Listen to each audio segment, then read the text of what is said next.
ചാലക്കുടി മുരിങ്ങൂരിലാണ് ദേശീയപാതയിൽ കാർ കുഴിയിലേക്ക് മറിഞ്ഞ അപകടമുണ്ടായിരിക്കുന്നത്. അടിപ്പാത നിർമ്മാണത്തിനായി എടുത്ത കുഴിയിലാണ് കാർ വീണത്. യാത്രക്കാർക്ക് പരിക്കില്ല എന്നുള്ള ആശ്വാസകരമായ വാർത്ത കൂടിയുണ്ട്. നടരാജ് തുടരുന്നുണ്ട്. നടരാജ്, അവിടെ എന്താണ് സംഭവിച്ചത്?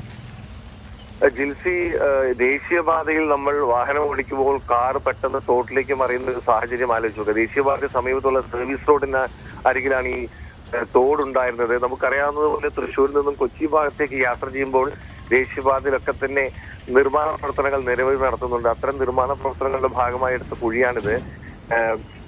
രാവിലെ ഈ ഭാഗത്തേക്ക് വന്നിരുന്ന തിരുവനന്തപുരത്ത് നിന്ന് തൃശ്ശൂരിലേക്ക് പോവുകയായിരുന്ന കാറാണ് തോട്ടിലേക്ക് വീണത്. തോട്ടിൽ 2 യാത്രക്കാരുണ്ടായിരുന്നു. യാത്രക്കാർക്ക് പരിക്കൊന്നും പറ്റിയില്ല. തോട്ടിലേക്ക് വീണ ഉടനെ തന്നെ പവർ വിൻഡോയിലൂടെ ഡ്രൈവർ പുറത്തു വന്ന് തന്റെ സഹയാത്രികനെയും രക്ഷിക്കുകയായിരുന്നു. പക്ഷെ വലിയൊരു ഞെട്ടൽ ഇവരൊക്കെ തന്നെ പങ്കുവെക്കുന്നുണ്ട്. ദേശീയപാത നിർമ്മാണ പ്രവർത്തനങ്ങളിലെ അപകട സാധ്യതകൾ കൂടിയാണ് ഈ ഒരു അപകടം വിളിച്ചു പറയുന്നത്.